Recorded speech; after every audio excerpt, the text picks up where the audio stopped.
A great Thursday afternoon, everyone. I'm Denise Tan. Stay with us in the next hour as we bring you the latest stories of the day. Alright, to start ng conclave, pinalabas ang lahat. Extra omnes, sabi ng alagad ni Christ. Sabi naman ng sumobrang ulam, extra rice. Sabi naman, bago nag-start ang sanlibutan, let there be light. Sabi ko naman, let there be afternoon delight.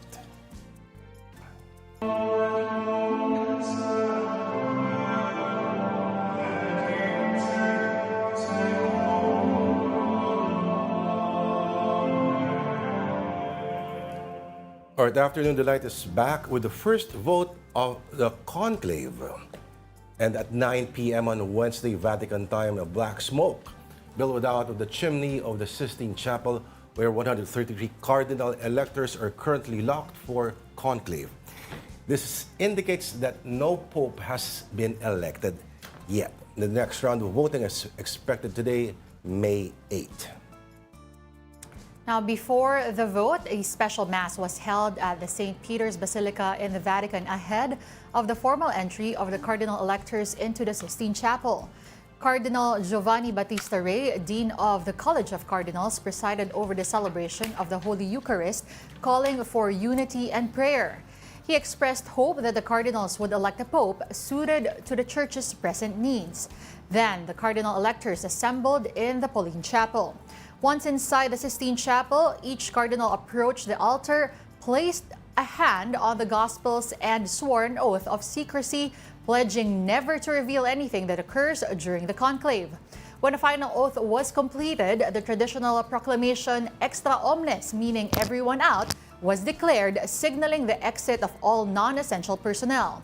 A two-thirds majority, or 89 votes, is required to elect a new pope. Meanwhile, thousands of Catholic faithful gathered in Vatican City to wait for the results of the Papal conclave. And as reported, the first round of voting did not produce a new pontiff. And mobile journal Marimon Reyes has a report.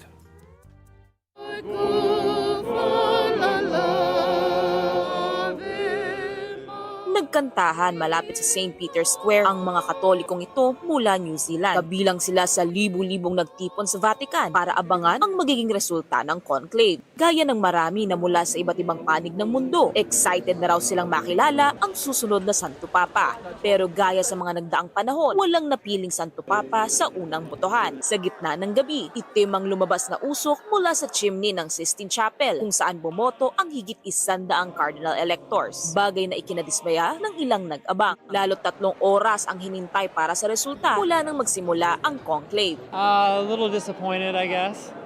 But I couldn't tell if it was black or white, to be honest, because of how dark it is, but yeah. I think that it is kind of disappointing because we waited, what's been, since 5 o'clock? Yeah. And they didn't decide, so waiting a long time is kind of disappointing to see the black smoke. Sa kabila nito, hindi raw nawawala ng pag-asa ang iba na matutunghayan ang pagkakapili ng bagong pope. Yeah, I'll be back tomorrow to see the smoke again, and hopefully we see who's the new papa. Nagbukas naman ang smoke canister na naglabas ng pink na usok ang ilang aktivista sa Vatican na binabatikos ang conclave na kinabibilangan lang ng mga lalaki. Simbolo raw ito ng distress signal para baguhin ng simbahan ang patakaran sa pag-ordain sa mga babae. A male-only conclave is a celebration of patriarchy.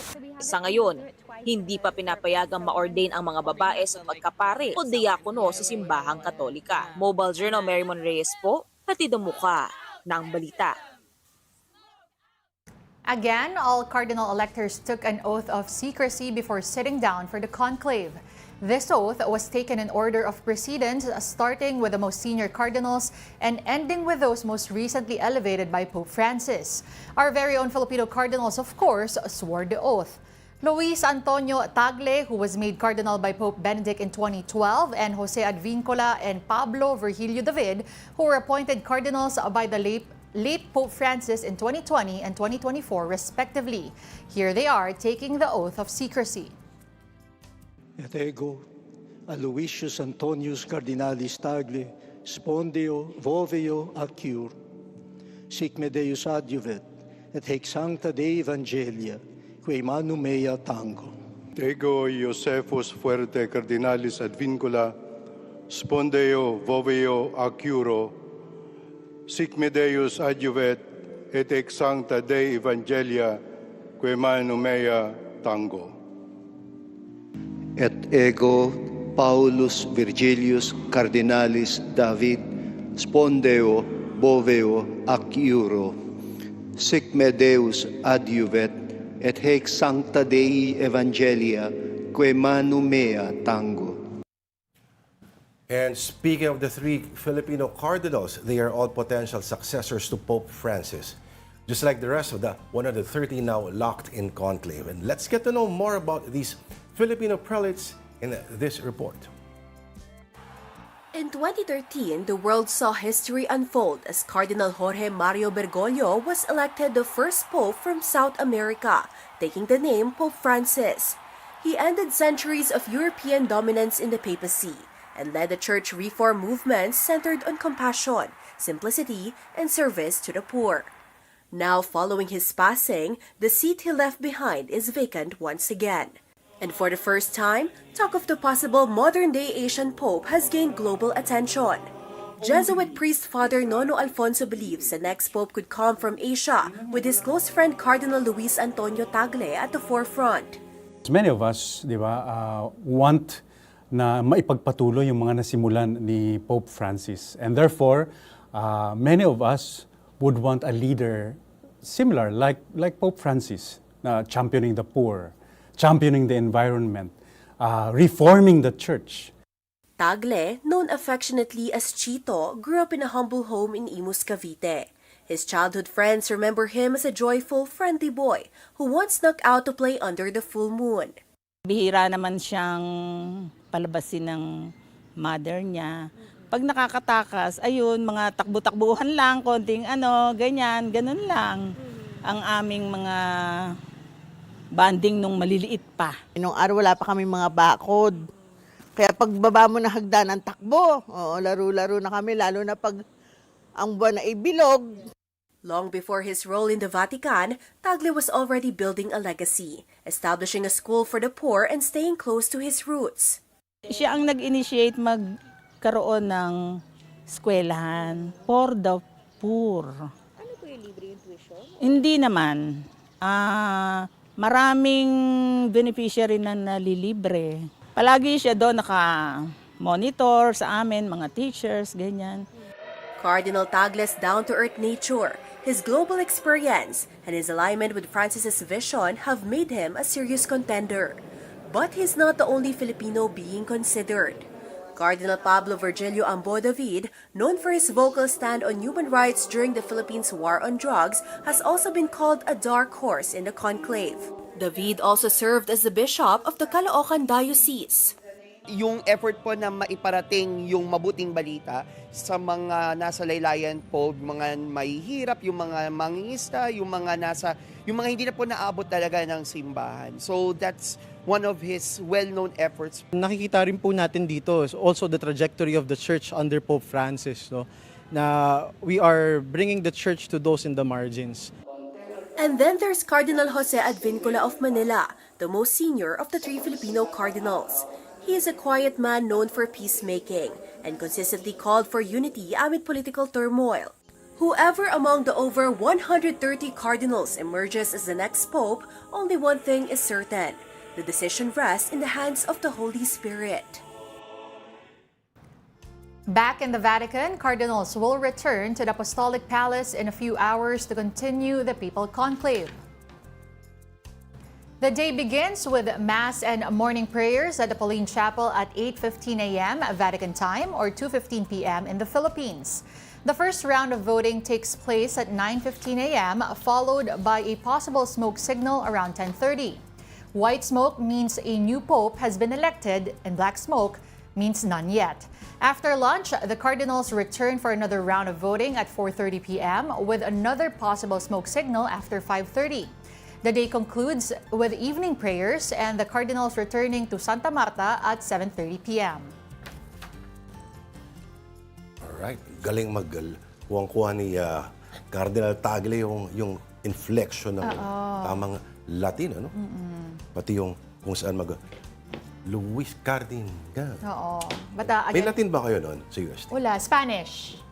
Napunta ko yung Spanish class. But again, aside from Cardinal Tagle, Cardinal David, Cardinal Yes. Advincola, nakita din natin, no, nasaksihan natin yung oath of secrecy nila. This is to, again, ensure na walang magsasalita, walang mag-reveal kung ano yung mangyayari during the conclave. Very public yung pangakuan na ganyan. At abangan natin kung sa second day, no? Kasi yung kay Pope Francis noon, 2013, 2 araw. At ang paglabas ng usok ngayon compared to the last conclave is an hour actually, an hour more compared to sa last time. Ano? So 2 days, sina natin kung ito ba ilalagpas pa ng 2 days, no? Or less? Kaya pa ba?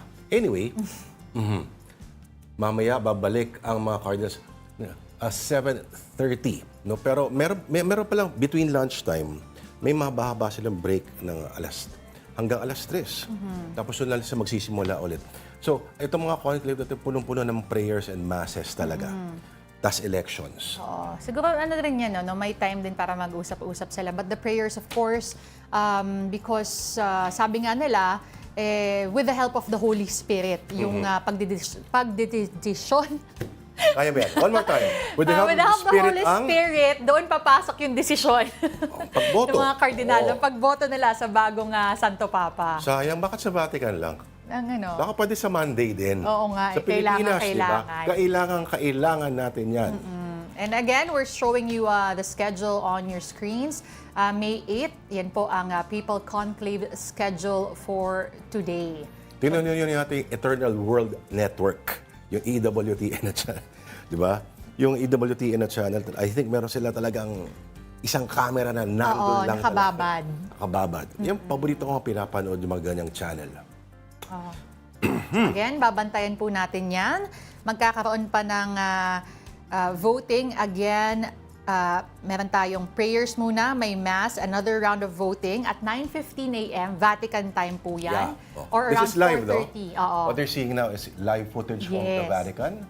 So, ano ba yan? Hindi ko ito ba ay gabi ba ito umaga, Tita Denise? Ngayon ay umaga, oo. Umaga tama. Yes, umaga to. Around 10:13 a.m. 10:13 a.m. Over there. 6 hours tayo eh. Oo. So, the next round of voting, 4:30 p.m. Dito po sa Manila. Again, 133 ang boboto para sa susunod na Santo Papa. And ang kaibahan ng kumbaga yung composition ngayon ng conclave ay mas diverse. From 48 countries, 70 countries. 133, no? Compare mo yan nung last time na 48 lamang to 2013. And Pope Francis made sure that he appointed cardinals representing almost majority of the planet. Oo, di ba may mga percentage tayong pinapakita in the past few days kung saan makikita mo yung growth in Asia, more notably nakikita North America, nung mga dami ng kardinal. Yeah. Especially sa the global south at dito sa are part of the planet, ano?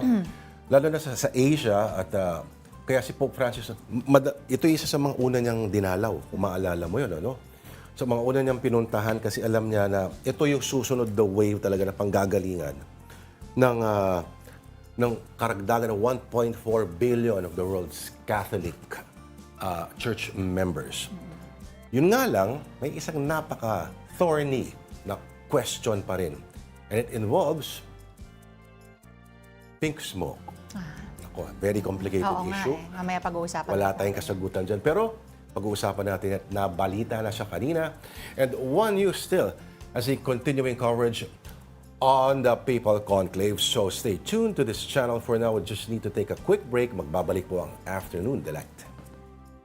This This is AP News Minute. Black smoke has poured out of the Sistine Chapel chimney, indicating no pope was elected on the first ballot of the conclave to choose a new leader of the Catholic Church. The smoke billowed out some 4 hours after 133 cardinals began the centuries-old ritual. President Donald Trump will decide the name the U.S. uses for the Persian Gulf on his upcoming visit to Arab states next week. He told reporters that he expects his host will ask about changing the name to Arabian Gulf or Gulf of Arabia. India fired missiles at Pakistan in what it said was retaliation for last month's massacre of Indian tourists. Pakistan called the strikes an act of war and says it downed several Indian fighter jets. Art lovers can watch an art restoration in action. Visitors can peer through a glass window in Paris's Musée d'Orsay to witness art restorers carefully conserving a 19th century painting by Gustave Courbet.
Alright, welcome back to Afternoon Delight. Ako po si Lord Vera. At ako naman po si Denise Tan. Ako, hindi po namin nakalimutan. May handa din po kami ngayon, aside from all our stories, ang ating Delight of the Day. Ito daw ay ang traditional fast food meal of choice ng marami sa ating mga kababayan. Siyempre, nakaset to palagi, no? Cheeseburger, fries, and soft drinks. Meron kayong mga Santo Papa mahilig sa ganito? Ayun ang maganda ring malaman, ano? Ano ba mga guilty meals or cheat meals ng mga ano? Meron ba in the first place? I think nagagawa ng paraan. Ang tanong, unang kagat ba, Ano? tinapay pa rin ang lahat. Baka hindi naman siguro, no? Alam mo, kung ako negosyante, magtatayo ako ng Angel's Burger sa Vatican. Tsaka Angel's Pizza, no? Tsaka Angel's Pizza. Tikman nila yung... Diba? Pag hindi yan kinainan ng mga naniniwala sa mga anghel, ewan ko na lang. Pwede, ano? Alam mo ba, ito rin paborito pagkain ni Donald Trump? Oo. Yung... Kung sino man ang nagsasabi na, it's bad for you. All you have to do is take a look at the leader of the free world. Ganon. Walang sakit. Walang sakit. Hindi lahat naman, kung ano man ang gusto nyong pagkain, yung mga cravings. As long as in moderation, pwede naman talaga ma-enjoy. Everything in moderation. Yes. Otherwise, moderate. Moderate so kampirno. Ganon? Hindi naman. Diretso ka to an early grave. Oo. Di mo si Trump, hindi nagda-diet. Ewan ko, baka may sinasaksak doon ng special ng mga ano. Kaya tinan mo, may kapangyari, may lakas pa rin ng katawan at pag-iisip na sirain ang ekonomiya ng bansa niya. Hindi, basta kung gusto nyong mag-indulge sa mga guilty pleasures nyo, check up din. Siyempre, kailangan rin. Paano ba malalaman kung ang tirada mo ay moderate lang or sumusobra ka na? Siguro kung pipiliin mong kumain ng fast food, katulad nitong handa natin, alam mo na fried, tas tinapay, deep fried yung fries, siguro don't eat it naman more than twice or thrice a week, di ba? Kumbaga, bawian mo ng konting, let's say, sabayan mo ng fresh, produce. Kalabasa. Kunyari, minsan, bukas naman, isda, o kaya the following day, puro ka naman, chop suey, ganyan, puro gulay naman. Paano, di ba, kung ito lang kaya ng budget ko? Ang social mo naman, fast food ang budget mo. Angels. Ay, magkano ba yung Angels? Hindi ko alam Mas mura pa rin naman na mas healthy option. Tama. Nasa diskarte lang yan. Oo. Pero minsan hindi talaga ganun ang kaso. Anyway, okay, madami po tayong pag-uusapan pa. Kasama dyan ang mga storya natin on social media. This one on Adobo Magazine. Cinemalaya calls for entries for its 2026 edition. Here's part of their press release.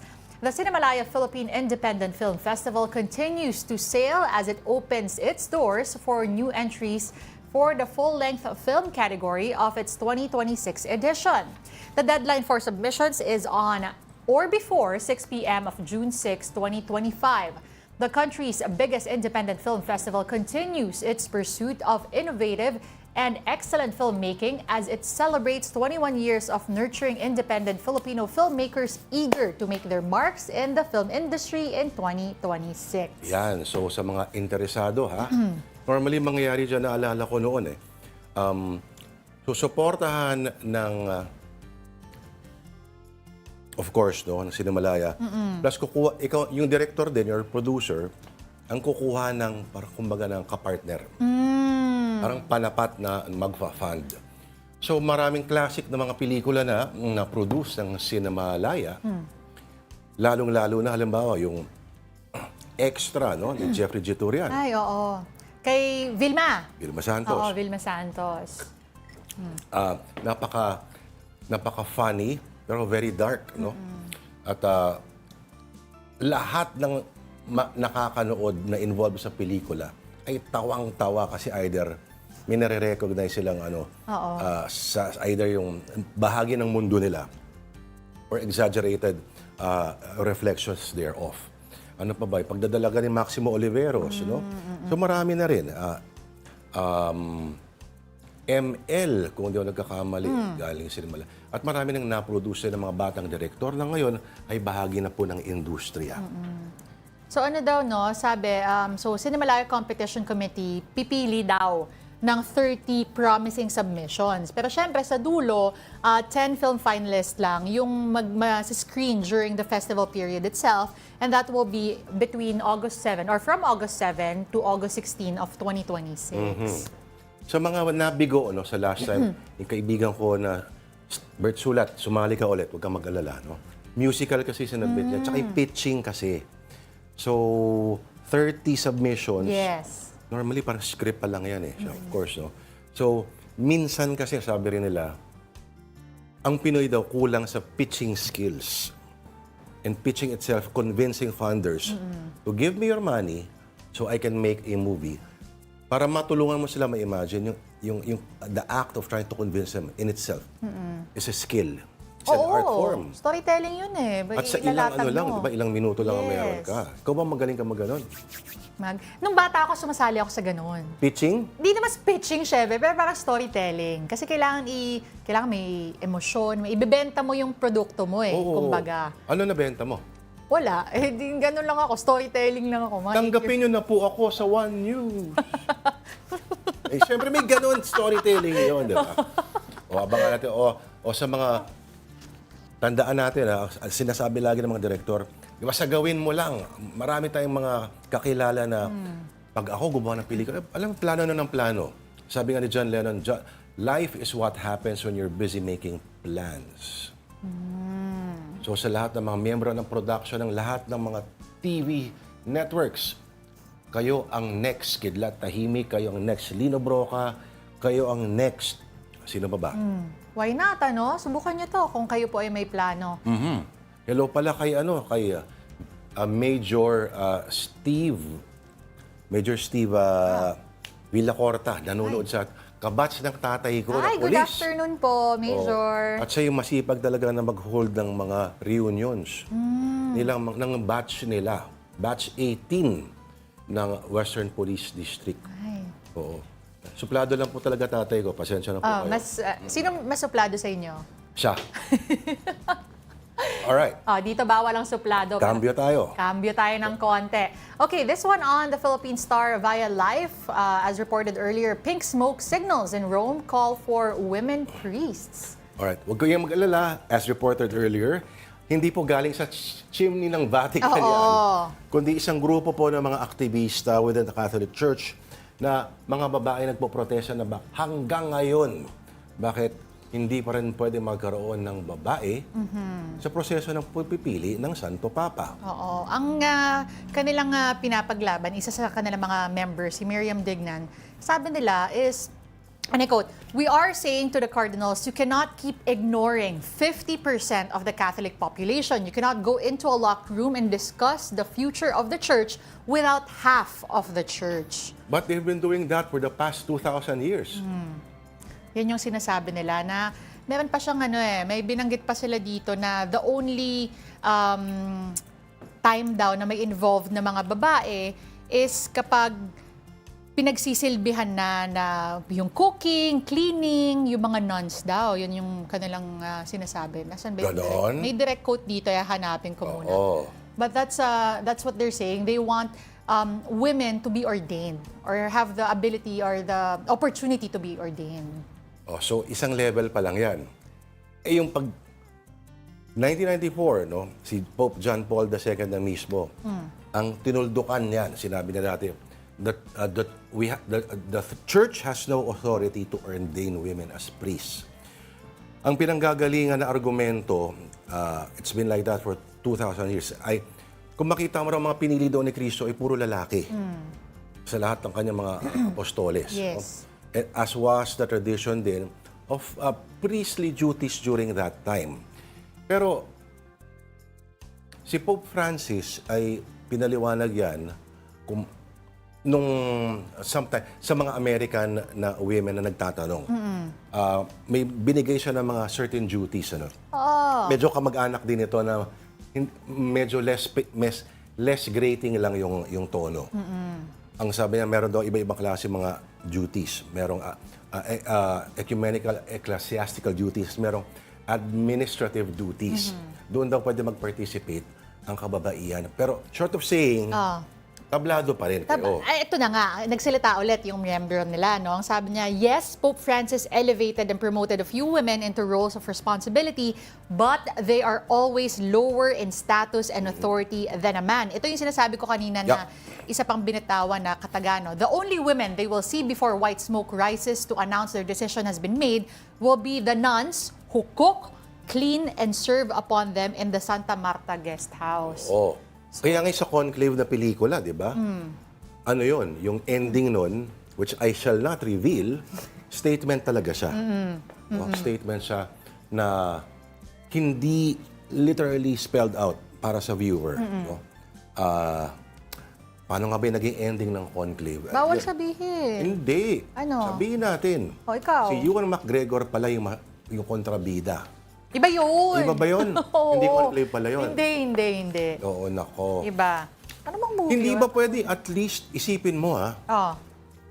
kahit yung pagpili lang, hindi pwede. Hindi mo kailangan, hinihingi ba nila yung participation lang in the selection process? Or ang hinihingi rin ba nila na pwede rin ba maging pope ang babae? Basta ang nakalagay kasi dito is parang bakit daw yung pagpili, wala sila. Ang pipiliin ay kung sino ang magiging head ng Catholic Church, pero kalahati ng populasyon ng Catholic Church ay mga babae. So, kunyari, pinayagan. Kunyari lang So, anong babaeng pope? Ano? Kala ko may... Kasi yung Papa Bile, ano yun lalaki siya. No? It's a male adjectival form, kung Papal, Pope. So, ano yung pagbabae? Naisipin natin kung meron bang magiging term talaga specifically for women. Kung Santo Papa, Santa Mama.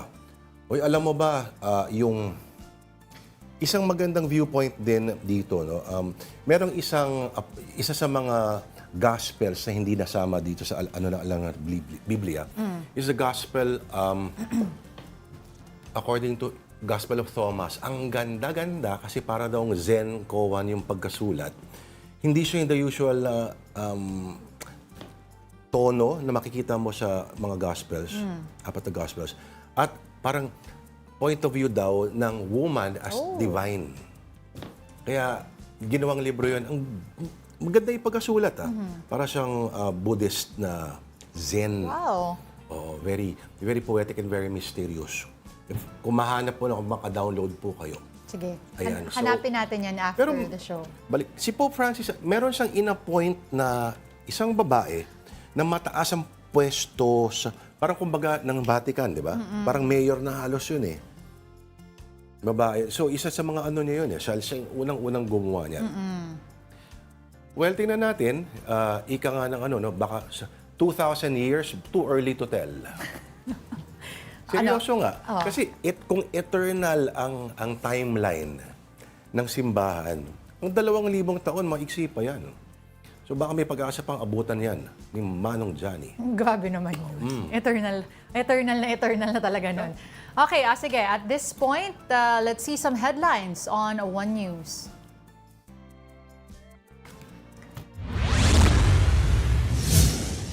GDP grew 5.4% in the first quarter of 2025, surpassing the 5.3% growth in the fourth quarter of last year. Top contributors to the growth included manufacturing, trade, construction, and agriculture. Meantime, economic managers maintain a 6% growth target for the year. The armed forces reported that Chinese Navy and Coast Guard vessels executed, quote, aggressive and unsafe maneuvers against Philippine Navy ship BRP Emilio Jacinto during a patrol on May 5. 2 Chinese frigates tailed and crossed the Philippine vessel's path, while a CCG ship attempted to block it near Bajo de Masinloc in the West Philippine Sea. The AFP condemned the actions as provocative and stressed its commitment to defending Philippine sovereignty under international law. And Pag-asa monitors the low-pressure area 80 kilometers east-northeast of Cuyo, Palawan. The State Weather Bureau says the LPA is unlikely to develop into a tropical depression. However, it will still bring rains over some parts of the country along with the easterlies. Meantime, 16 areas are expected to experience danger level heat index today, May 8. In other news, 40 content creators have been subpoenaed by the NBI for allegedly spreading online disinformation, but only a handful of their lawyers showed up. Mobile Journal, Julie Baiza reports. The National Bureau of Investigation had subpoenaed 40 content creators for allegedly spreading disinformation on social media. However, Only 5 lawyers representing the vloggers showed up at the NBA yesterday. Among them was former PCO Secretary Attorney Trixie Cruz Angeles, who clarified that the meeting was simply to discuss the issue at hand. This was really just a talk, which he was also willing to receive naman yung feedback namin. So he informed us that the situation, the social and political situation, medyo mainit na, to make an effort na wag naman fake news. He said that as a judge, aware naman siya of what is allowed, di ba? Ano yung coverage ng free speech, ano yung limitations ng free speech. NBA Director Jaime Santiago reassured the public that the Bureau is not restricting freedom of speech. We are not curtailing the freedom of speech, freedom of expression, but we are reminding them na maging ayon pa rin sa batas ang kanilang mga sinasabi. Halimbawa, nagko-comment, bakit ngayon lang nagbenta ng 20 pesos na bigas porket malapit na election? That's okay. Kini-question mo, opinion mo yan, but then ilalabas mo, ang binibenta naman nilang bigas, eto, inuud. That is fake news already. The NBA also subpoenaed a journalist who published an article about a supposed Oplan Horus, a document allegedly intended to undermine the Duterte family.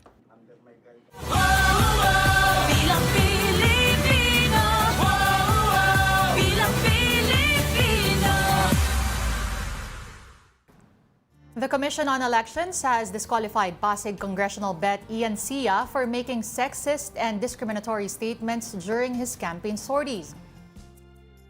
COMELEC's Second Division ruled that Sia's comments caused harm to individuals' honor and showed a, quote, troubling lack of respect for human dignity. The poll body said the remarks were not isolated slips but deliberate statements made in public campaign events. Should Sia win in the May 12 elections, his proclamation will be suspended until a final decision is issued. The candidate has yet to release a statement regarding the disqualification. And this is still Afternoon Delight on One News. We just need to pause for another break. We'll be right back.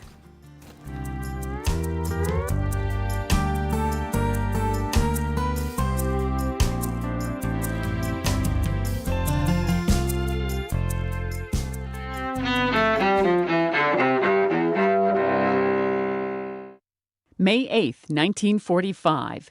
VE Day, as the Allies celebrate the end of World War II in Europe with Nazi Germany's defeat. In Washington, President Harry Truman reminds Americans that the war in the Pacific is not over yet. Our victory is but half won.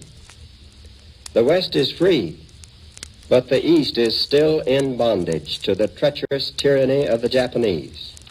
While in London, British Prime Minister Winston Churchill tells his people after years of fighting, "This is your victory. Victory of the cause of freedom." 1973. In South Dakota, militant American Indians holding the hamlet of Wounded Knee surrender after a 10-week siege. The incident took place where U.S. troops massacred Sioux men, women, and children more than 80 years earlier. 1886. Birth of what becomes a soft drink giant. Atlanta pharmacist John Pemberton invents the flavor syrup for Coca-Cola, originally concocted as a tonic for treating ailments. And 1970.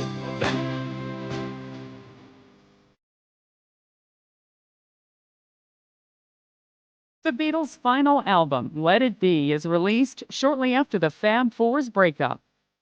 Today in history, May 8th. Sandy Kozel, The Associated Press.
And we're back. You're still watching Afternoon Delight. Thank you for staying with us. On to some sports news. The NU Bulldogs are headed back to the UAP Finals after dominating UST in a clean sweep. Meanwhile, in the PBA, both Rain or Shine and NLEX keep their momentum going with back-to-back wins. This report from Mobile Journal, Denise Valdesancho. The battle lines are drawn. It's the Bulldogs versus the Tamaraos in a clash for the crown. The NU Bulldogs return to the finals for their 10th consecutive season after handing out the UST Golden Spikers a sweep yesterday, 25-23, 25-23, 25-23 at the UAAP Season 87 Men's Volleyball Final Four do or die. Big-time plays from Leo Ordiales and Jade Desquitado helped seal the victory for the Blue and Gold after delivering 20 and 14 points respectively. Siguro yung kaya namin nakuha yung game ko, siguro yung aming talaga na plano talaga kung ano yung dapat gawin. Between matchup talaga kasi doon kami naging may problema nung first game namin kasi matchup yun, sinabayan talaga namin kung sino yung dapat na nasa loob. It's a packed weekend at the Araneta Coliseum as Game 1 of the finals begin this Sunday. NU Bulldogs to face the FEU Tamaraos for the men's 1 p.m. while the NU Lady Bulldogs meet with the DLSU Lady Spikers at 5 p.m. Over at the PBA Philippine Cup Season 49. Standout performances from Adrian Nocum and Keith Datu helped fuel the Rain or Shine Elasto Painters past Blackwater, 120-106 on Wednesday. Nocum dropped 23 points alongside 4 rebounds to help propel Rain or Shine's bounce-back victory after their previous loss to Converge. Meanwhile, the NLEX Road Warriors survived past the Barangay Ginebra Kings 89-86, stretching their winning streak to 4 games. Robert Bolek poured in 28 points, 6 rebounds and 4 assists despite a bruised quadricep. Mobile journalist Denise Valdesancho. We are One News. The appeal of fruity and sweetly flavored vapes continue to attract young users, but health experts are sounding the alarm on serious risks associated with vaping, particularly among minors. And mobile journalist JF Rivera has the story. Maraming sarap na sarap sa vape, lalo kung fruity or pasty flavored. Pero teka, alam nyo ba yung tinatawag na popcorn lungs? Yan daw kasi yung pwede mangyari sa inyo. Iba't ibang klase at samot-saring flavors na ang alok ng mga vape shop. Kaya kahit mga kabataan, naiinganyo ng humipak. Gaya nito mga pups natin na 13 anyos pa lang. Kasi naman po, libangan po. Libangan. Masarap, matamis, nakainganyo. Pero kailangan na yan mahinto agad-agad. Ang sabi kasi ni Doc, seryosong sakit ang pwedeng makuha dyan. Ito na nga yung tinatawag na popcorn lang. More of tinatawag natin na bronchiolitis obliterans, no? So ito yung sakit sa baga na kung saan nagkakaroon ng pamamaga at peklat sa maliliit ng daanan ng hangin. Ito ay bihira, ngunit malubhang kondisyon. Sa umpisa, baka akala nyo wala naman nangyayari. Pero sa katagalan, so una yung problema sa paghinga, no? Yung vape kasi nagko-contain siya ng mga chemicals na pwedeng maka-irritate at makasira dun sa baga. So na very harmful at pwedeng maging carcinogenic or mag-cause ng cancer. It also contains nicotine, no? Alam naman natin ng nicotine is addictive. Very important na i-emphasize na walang tiyak na gamutan para sa popcorn lang, more of symptomatic relief because of its irreversible damage. Kaya naman ang payo ni Doc sa mga nahihilig sa vape, lalo yung mga bata. Hindi tama yung opinion na ang vaping ay mas ligtas na alternatibo sa paninigarilyo. Kaya po dapat iwasan ang paggamit na ito din sa mga naninigarilyo or siguro yung mga nagbe-vape, no? At nahihirapan sila mag-quit, so hinihikayat namin sila na kumonsulta sa doktor upang talakayin yung mga posibleng mga hazards, no, or panganib. At of course, yung mga pinakamahusay na paraan para huminto sa paggamit nito. Nakakaakit man ang disenyo at lasa ng mga ito. Bakit ka pa susubok kung sakit lang din naman ang abutin mo? Hindi po yan nakaka-cool. Kaya, huwag kayong makulit. Mobile Journal, JF Rivera po, hatid ang mukha ng balita. Huwag makulit, Denise Tan. Hindi yan nakaka-cool. Alam mo, ano nakaka-cool? Paglangoy sa swimming pool. Makulit Ito na. Sa mga naghahanap At sinasabi, oras na ba? Huwag makulit. Ito na po, mga kapatid, ang segment na talaga namang punong-puno ng lamig sa katawan. Sa sobrang lamig, kailangan niya ng matinding masahian. Maghanda na po. Kung merong pink smoke, kung merong vape smoke, kung merong smoke na itim at smoke na white, ito na po ang smoke signs ng Eyes of the Signs.